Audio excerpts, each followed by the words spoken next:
¿Cuántos años has dedicado a la música más o menos? Desde los 12 que aprendí a tocar guitarra. Claro. Asiento Muchas gracias. Lito. Sí, Lito. Lito. Lito. Andrés Celis, pero Lito. Claro. Lito Celis. Oye, tengo la sensación de que estábamos conversando ante cámara, ¿cierto?, sobre esta cosa de las tendencias, ¿no? Como Sí. que a partir más o menos de los años 90, como que la música ¡pah! Explota, ¿no? Claro, uno dice, todas las posibilidades también que las nuevas tecnologías, estar en tu casa, poder desarrollar un disco, ¿cierto?, han posibilitado mucho, digamos, diferentes grupos, diferentes, no sé si músicos, qué sé yo. ¿Qué opinión te lleva la música urbana a ti? Ah, la música urbana, mira. Pienso varias cosas. Pienso que, como habláis de las categorías antes, Claro. también, pienso que apropiarse de la urbanidad en una categoría, hay que ser responsable con eso. Creo Claro. que ahí hay una responsabilidad y un hecho bastante lógico por lo que hacen los textos y eso.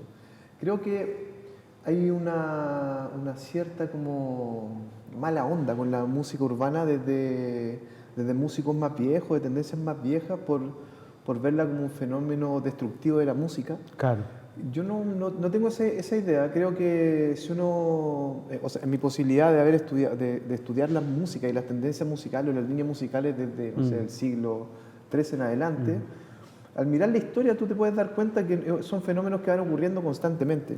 Cuando se va modernizando, cuando las tecnologías aparecen, hay un rechazo de inmediato a ellas. Claro. Inmediato, y hay gente que lo toma como una vanguardia y otros que lo toman como una amenaza. Yo creo que el género urbano, la música urbana, está llegando a unos picos que va a empezar a decaer, ¿cachai?, como de fama para que aparezcan otras cosas, pero ya está instalada también. Claro. Creo que cuando uno mira, no sé, la coordinadora social Chichigán, que es donde está Pablo Chile, y ves que trabajan en Puente Alto, que trabajan con la Un población. trabajo social, ¿no? Hacen un trabajo social. Ya. Tú decís, chuta, pero hay música que dice tales cosas. Sí, pero ahí en el sur también encuentro de ranchera mapuche que también hablan en contra de la mujer y también hacen forma social. Entonces, ¿a qué criticamos? ¿A la juventud en sí mismo o lo que están diciendo? ¿Cachai? Como que yo ahí trato siempre como de parar, porque existen otras tendencias musicales que también, ¿cachai? Entonces, creo Tú eres que- profesor de música, de formación, Sí. ¿cierto? Y hiciste, a partir de esto, digamos, el estudio de la música, tú tienes un magíster en Musicología latinoamericana. musicología latinoamericana. Sí. ¿Ya? ¿Qué es el musicólogo? O sea, yo entiendo que es un tipo que escucha mucha música, ¿no?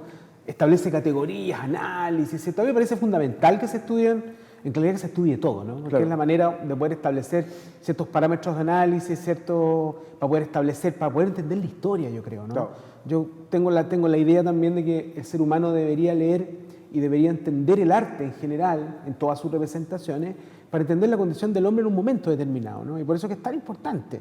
Pero uno se dedica a estudiar historia en la historia misma, ¿no? Claro.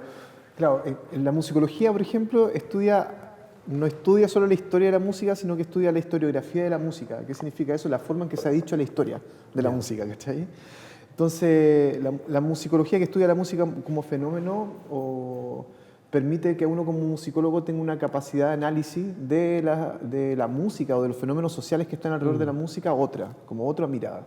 Por ejemplo, mi tesis de magíster fue analizar una escena musical de Valparaíso que se dio entre el año 2000 y el 2005 alrededor de un bar que duró un año, que fue el Candilejas Bar, y cómo a partir de lo que ocurrió en Valparaíso como ciudad patrimonial, cómo ocurrió en Valparaíso que la Radio Valentín Letelier apareció con un estudio de grabación y con la posibilidad de que grupos grabaran emergentes, cómo este bar permitió eso y cómo aparece Parque Cultural generando un entramado, ¿cachai?, que está relatado, creo que nadie lo ha relatado, es la única tesis que relata la creación de esta escena que perdura hasta hoy, porque se establecieron cosas, Consejo de la Cultura, los escenarios de escuelas de rock, los carnavales culturales, eso generó una escena en Valparaíso. Eso estudia la musicología, ¿cachai? Como el fenómeno mismo de la música, y después estudias qué música se hacía específicamente. Y esa música en específico, de esa escena, está constituida por elementos que vienen de la música docta contemporánea, de gente que estudiaba música docta en la escuela de la Católica, donde habían compositores que hacían dodecafonismo, minimalismo, otras tendencias, y eso se extrapola en grupos como Pequeñas Partículas, Umbría en Calafate, o la primera Pascual y la Vaca, que toca en este bar que se llama Candilejas, y todas las músicas que se fueron ahí, Huechunche, otros grupos se crearon ahí. Pero, Entonces, pero lo que tú me dices es como bien particular, porque uno tiende a pensar que de repente la música nace en la academia. Claro. Y finalmente la música nace en bares, nace en restaurantes. Te lo hablo el caso, por ejemplo, el Cabaret Voltaire, ¿cierto? Claro. Te hablo un montón de casos de grupos, digamos, que se juntaban, ¿cierto? Grupos literarios, los mismos runrunistas que se juntaban, Claro. digamos, específicamente en un bar. Y de ahí aparte aparecen estos grupos, a veces llamados de vanguardia, ¿no? Porque tengo la idea también de que están fuera de la academia. Entonces, estar fuera de la academia de alguna manera implica cierta libertad, ¿no? claro, es que la musicología también nos dice que las músicas tienen tradiciones, ¿cachai? Entonces se habla como de 4 mundos de la música según sus tradiciones. La música docta, que su tradición es la literatura musical, la escritura, la partitura. Y ahí está la academia, ¿no? En la escritura. Está la música folclórica étnica, que su tradición es oral a oral, porque tú la dices y la escuchas, de ahí viene. La música popular, que tiene una tradición fonográfica, entonces la gente hace música popular de haber escuchado discos, los Beatles, no sé, es un gran ejemplo. Y está el jazz como mundo aparte, donde la improvisación es lo que lleva, no sé, no se improvisa igual en bebop que en Dixieland o lo mismo que en free jazz. Entonces, todo se sale de la academia porque la academia trata de enlatar todo y todo se desborda porque así es la humanidad, básicamente. Sí. Entonces, los bares, como Te decís, colocas un tope y ahí ya y hay ahí, que claro, saltarlo. claro, entonces casi como que la academia pone el tope para que se rompa a veces. Ojalá fuera así, pero no es tan preparado. Oye, Lito, antes que sigamos, bueno, este es el último programa de Arte y Parte. Así Ya. que eres muy bienvenido, digamos, para cerrar esta nueva temporada, los cuales nos tiene muy contentos, como digo, porque aquí ha venido una variopinta, digamos, de invitados y se puede hablar, digamos. La gracia es que se puede conversar, digamos, de manera libre, ¿cierto? Y donde lo importante es siempre el invitado. Y todo el que pregunta, que habitualmente es como al revés, ¿cierto? Habitualmente. Claro. Entonces, ¿qué opinión usted tiene? Mira, uno siempre cuando habla de la música, siempre cae en el jazz, ¿no? Es cuando hay problemas sociales, siempre cae uno Hitler, ¿no? El efecto Wimbledon, que llaman. Claro. Pero siempre cae en el jazz. Como fenómeno, porque todos los grandes músicos han partido muchas veces tocando jazz. Claro. ¿no? ¿A qué se debe, digamos? Yo creo a la libertad, digamos. O sea, es que el jazz es el resultado de este hecatombe que ocurre cuando se secuestran familias enteras de personas de África y se traen esclavas para América. Eso genera un cambio forzado muy fuerte, una inmigración forzada que no se ha visto en ninguna otra parte de la historia, que se cruce un océano y se traiga gente allá, se trafique, se venda, y eso generó una huella y una herida de toda esa gente que va desde el año 1600 hasta el año, no sé, hasta el año 1860, que es cuando es la guerra de secesión en Estados Unidos y se abole la esclavitud. A partir de eso, el jazz es una música de libertad y una expresión de una raza esclava. Entonces, el jazz siempre ha tendido hacia la libertad. Entonces, los músicos de jazz que han llevado esa libertad hacia adelante, pienso en un Charlie Parker con el bebop, Claro. pienso en Ornette Coleman con el free jazz, o Miles Davis cuando hace acid jazz, cool jazz también, tratan de ir siempre con eso, no se olvidan nunca de que son parte de esa raíz, de que sus antepasados, aunque sean personas ya que pueden estar acomodadas y que son de raza negra, sus antepasados fueron llevados como esclavos para allá. Eso es una marca muy grande y una responsabilidad muy grande también el de hacer jazz en ese sentido, como cuando tú hablas con jazzistas de acá de Chile, no sé, desde las biografías que existen de Pablo Garrido, que fue este músico que hizo la primera orquesta de jazz en Valparaíso en 1924, él en sus textos habla de esto también, como es una música de liberación, es una música que tiene melancolía, donde está el blues, donde está el ansia de libertad. Y hay otros ejemplos también de eso, como en la cumbia, y bueno, otras músicas afroamericanas que uno puede leer también los rasgos de la música africana en ella. Pero el jazz, yo creo que siempre, al ser como de vanguardia y con esta libertad, ha creado como músicas que son absolutamente complejas de ver, o con una riqueza musical. Entonces, los músicos nos atrae mucho a poder tocar jazz. Yo cuando era chico quería tocar jazz, estaba Ángel Parra Trío, estaban los tres también, y uno decía, oh, el jazz, ¿no? Y estaba el Cinzano, y estaban haciéndose cosas ahí, y estaba el Club de Jazz de la Piedra Feliz. Hubo un momento, en los 90, 2000, siento yo, que hubo un boom del jazz en Chile también. Y creo que era súper bonito eso. Estaba el Festival de Jazz de Providencia, donde, no sé, yo vi a Claudia Acuña ahí, vi, no sé, a Chito Morales estaba ahí también, que en paz descanse, ¿no? Claro, entonces el jazz tuvo pasó por una tendencia de moda, ¿no? Hoy día siguen los festivales, pero no están tan de moda, pero existen aún en Chiloé, en otros lados. Sí. Oye, pero también pasa con el tema de la hibridación, porque, bueno, uno está escuchando un montón de cosas, todo el día escucha música, la música es parte de la vida de uno, ¿no? Porque si quieras o no quieras te va a gustar la música. Independiente de lo que a uno le guste, ¿no? A uno le gustan las letras, qué sé yo, pero hay un fenómeno que es como una hibridación. El otro día estaba escuchando, me acuerdo, la cumbia electrónica, por ejemplo. ¿Ya? Estaba escuchando un grupo colombiano, creo que se llama Sistema Solar. ¿Ya? Y son como, no sé, es como una bandita, así como de 12, y hacen una mezcla entre cumbia y cosa electrónica, que es lo mismo que hace Bomba Estéreo, ¿no? Que son estas nuevas como tendencias, ¿no? Yo creo que es un fenómeno, no sé qué es lo que te parece a ti, pero creo que es un fenómeno, no sé si tan moderno, pero como que apareció de repente, como que se empezaron a fusionar diferentes cosas. ¿Tiene que ver con un proceso histórico o tiene que ver con un proceso como de búsqueda musical? El caso del tango, por ejemplo, ¿no? Claro. Piazzolla que... O sea, yo creo que el 2005, por poner una fecha, pero en esos años aparece todo lo electrónico. ¿A qué me refiero con todo lo electrónico? Aparece Bajo Fondo Tango Club como un grupo de tango electrónico, aparece Gotham Project como otro proyecto de tango electrónico, aparece Bebel Gilberto con Electro Bossa en Brasil, Sí. aparece la cumbia electrónica posteriormente, aparece el electro cueca y la electrotonada acá, con The Flighting Project, un proyecto de Mario Rojas, que hace cueca electrónica y samplea a los chileneros por primera vez.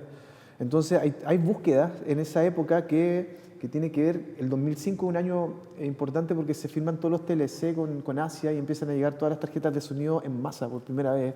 Empiezan a existir los home studios, empieza a ampliarse todo mucho más que antes. Deja de ser un secreto del DJ y pasa a masivizarse todo. Ahora, masificarse. En estas hibridaciones que hablas tú, yo llevo un tiempo estudiando una hibridación bastante, no nueva, pero rebuscada quizás, que es la relación de la música metal con los pueblos originarios en Chile. Hay una investigación que va a durar 10 años, llevamos 5, en donde hemos hecho un documental ya que se llama Metal Andino, y estamos haciendo ahora Metal Mapuche, y después nos vamos a hacer Metal Patagón. Y el descubrimiento de investigar esta escena musicológicamente, porque lo hago un doctor en historia y un doctor en antropología visual, y hacemos estos documentales y vamos a los lugares, es loquísimo. Acompañamos un grupo de metal mapuche a una gira a Bariloche, donde había un encuentro de metal mapuche en Bariloche, con grupos argentinos de metal mapuche, como algo que existe normal. Y uno dice, pero ¿cómo? Loco, normal, es normal. Y desde el punto de vista sociológico se entiende como que en las periferias abunda como la asociatividad porque está ahí, ¿cachai? Entonces existe en esta asociatividad de la periferia el metalero que siempre está en la periferia. El metal vibra ahí, no vibra tanto en la escena mainstream. De hecho, la gente que estudia metal o escucha metal sabe que es así, po. El afiche, fotocopiado, es así. Y ahí vive, entonces en esa periferia también está el pueblo originario, está el indígena, ¿cachai? Y se suman como que están en la periferia y quieren decir sus cosas. Entonces conocimos un grupo de Arica donde el baterista era aymara y él decía que la vida le cambió tocando metal, ¿cachai? Porque no era validado en su colegio, porque era aymara, siendo en el norte mismo, ¿cachai? Era súper discriminado, pero cuando empezó a tocar metal fue como, ¡ah, buena!, ¿cachai? Entonces, él encontraba una validación en la música metal importante, y los mapuches también, y hay grupos mapuches que no quisieron que los entrevistáramos, ¿cachai? Pero, a ver, ¿cuál es la característica del metal? O sea, uno escucha, dice, esto es metal, ¿no? Ahí está el heavy metal, está el thrash, tenemos un montón de tendencias que uno de alguna manera la escuchó, ¿no? Tenemos grupos doom también, estos que son los gutural, ¿no? Claro. Tenemos una cantidad enorme, pero ¿qué es lo que diferencia? Porque debe haber algo ahí, hay un sonido en particular, que te lo da la guitarra, te lo da la batería, te lo da de repente el riff, ¿qué es lo que te lo da? Claro, que te lo dan más cosas, hay algo musical que es lo que señalas, pero también está lo extra musical, ¿cachai? Una tocata metal no es una tocata rock. Pelo largo, nombres positivos de todos los grupos. Claro, sí, matar, morir, doler, oscuridad, ¿cachai? Sí. Y que tú llegas y están todos de negro, santificadamente negro. No va a ser nadie con una polera rosada en una tocata metal, una polera blanca. Sí. Y está la feria antes.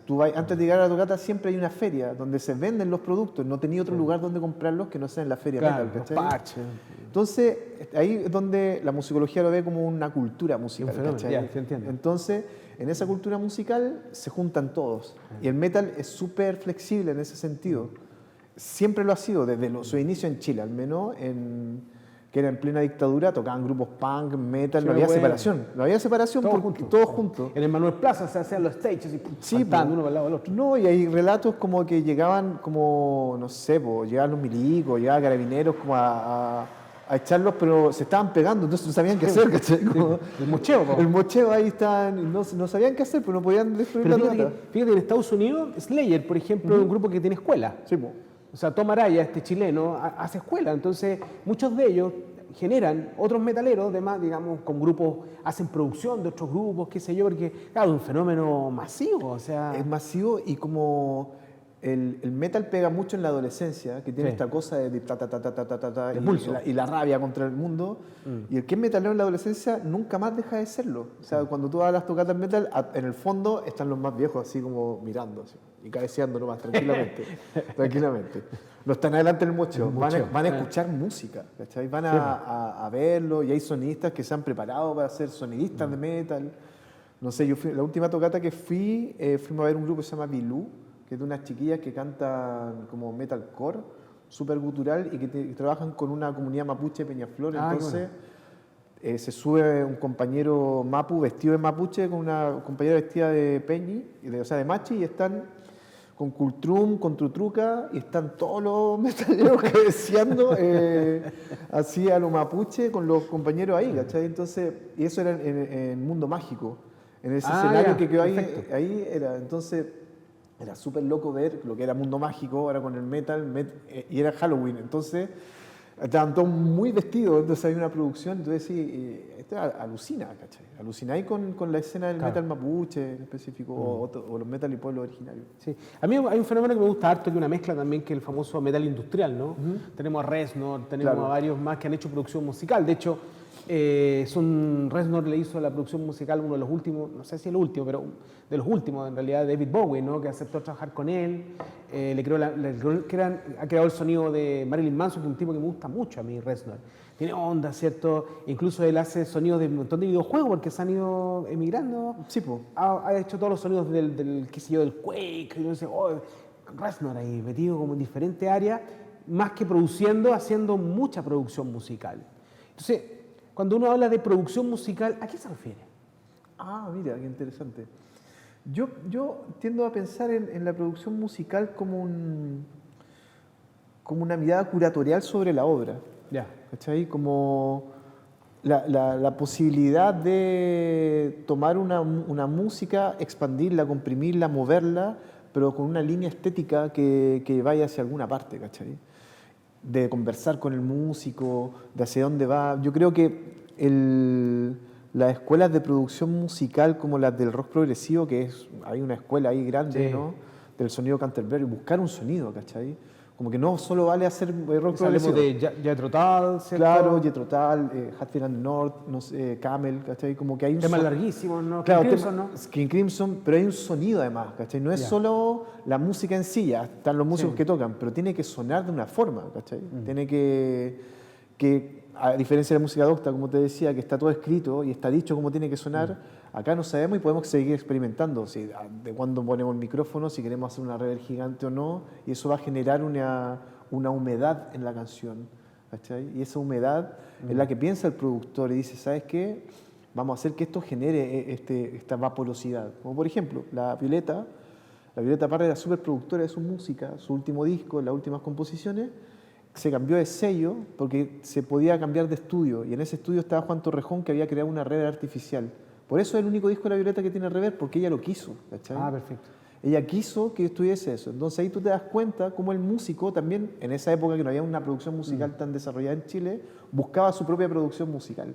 Claro. O lo que hicieron los Max también con Juan Torrejón en el 67 cuando hicieron Kaleidoscope Men y buscaron cinta al revés y le dijeron a él, necesitamos hacer esto, y él supo hacerlo, ¿cachai? Bueno, un fenómeno, con los Beatles pasó algo parecido, Sí, ¿no? po. Con el productor que tiró lo de, formó un disco, Sí, que po. es toda la historia esa que se cuenta, porque muchas veces, bueno, se habla de los Beatles, pero nunca se habla de este famoso productor musical que tenían, que de alguna manera el que está achado, ¿no? El que te da toda la Claro, línea. claro, y ahí está, es que en esa producción de los Beatles, por ejemplo, está Brian Epstein, que es un tremendo musicazo de la academia inglesa, de la Filarmónica, músico docto, muy preparado, y también está Geoff Emerick, que es el ingeniero en sonido.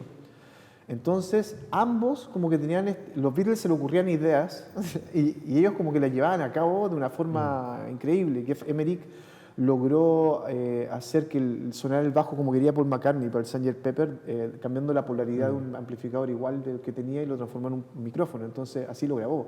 ¿Cachai? Esas son lógicas de sonidos que piensan y cómo el productor o la producción musical del disco lo logra. Entonces, la producción musical, insisto, creo que es como una línea curatorial y lo que marca la estética sonora del disco y musical al final. Se nos olvida muchas veces cuando hablamos de música pensar en el sonido, en pensar cómo suenan las cosas, que suenen más sequitas, que suenen más... que algo quiere decir eso también, que hay un mensaje ahí, que se entienda el texto. Claro.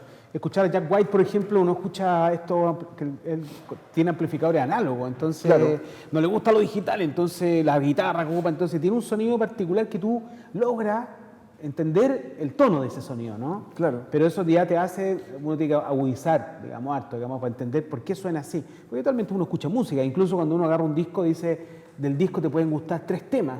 Claro. El caso, por ejemplo, a mí, el disco que más me gusta como disco completo, el Stop Making Sense, de los Talking Heads, yo creo que para mí el disco así como un disco completo, con una idea, con un concepto, ¿no? Incluso hasta la grabación que hizo Jonathan Demme, ¿cierto?, del video entero, del álbum entero, es tremendo, porque es una casa que se empieza, después se hace, después se quema, ¿cierto? Claro. Y el disco entero es un concepto.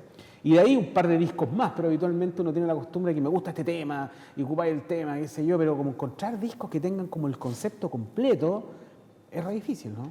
Sí, po. A mí me gusta eso. Ponte tú como en la producción musical que he trabajado, o los discos que he trabajado, me gusta que hay un concepto detrás, ¿cachai? Porque, o varios conceptos, un encuadre conceptual, porque permite eso hablar de muchas más cosas, po.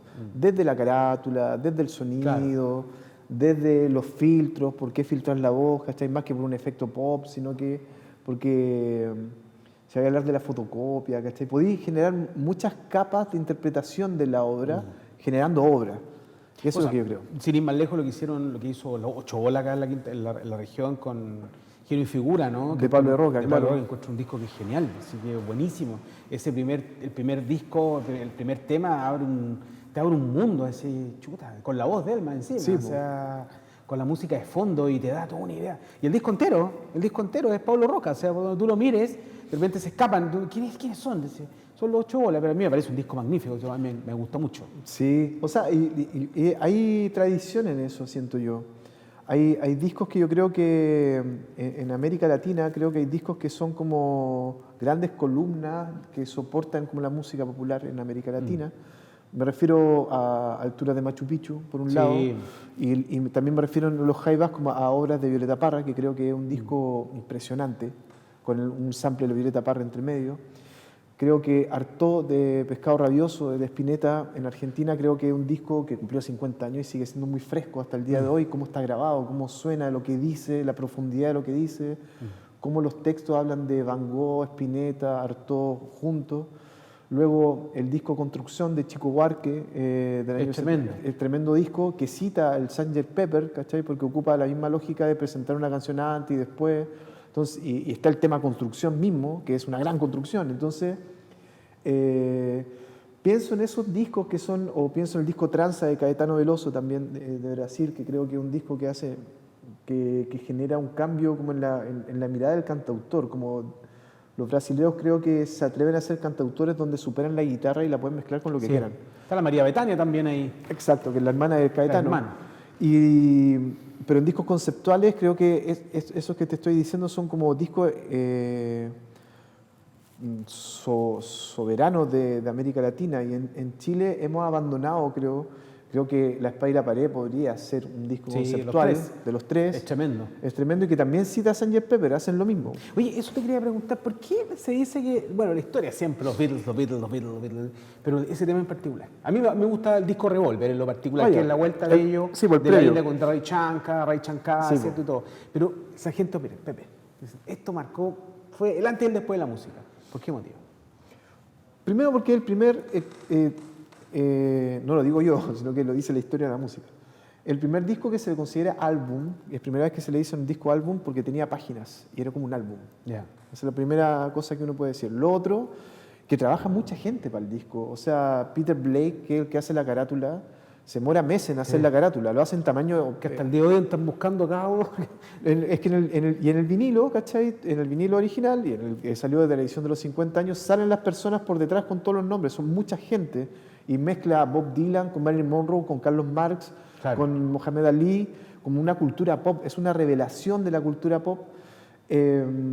Donde Paul McCartney tiene mucho que ver con sus viajes a Estados Unidos y con sus viajes a lo que se está generando entre California y Londres con la revolución de las flores. O sea, esto es el 67, está pronto a ser el mayo del 68 en París, hay movimientos sociales álgidos, está la liberación femenina entre medio.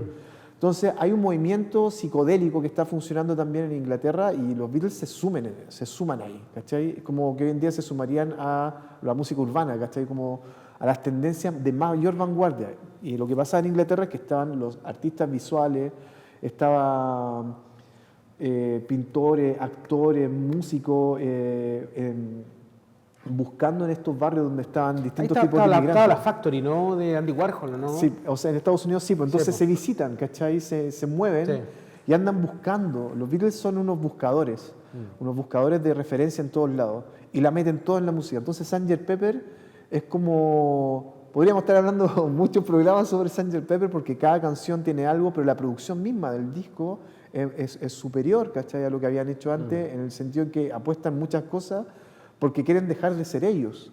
Además, está un deseo de no ser los Beatles, sino que ser la banda del Sargento Pimienta. Bueno, hay varias cosas que se cuentan ahí entre medio, bueno, un montón de anécdotas, qué sé yo, si serán verdad o no. Pero decían que el vocalista, no me acuerdo el nombre, de los Beach Boys, ¿no? Claro. Que había caído enfermo porque dijo que después de escuchar este disco, dijo, no puedo hacer nada más, y se enfermó. Y los Beatles lo fueron a ver. Y dijeron, oye, pero si nosotros tomamos varias cosas tuyas para hacer este disco. Sí, po. Y el tipo se levantó y se fue a hacer música de nuevo.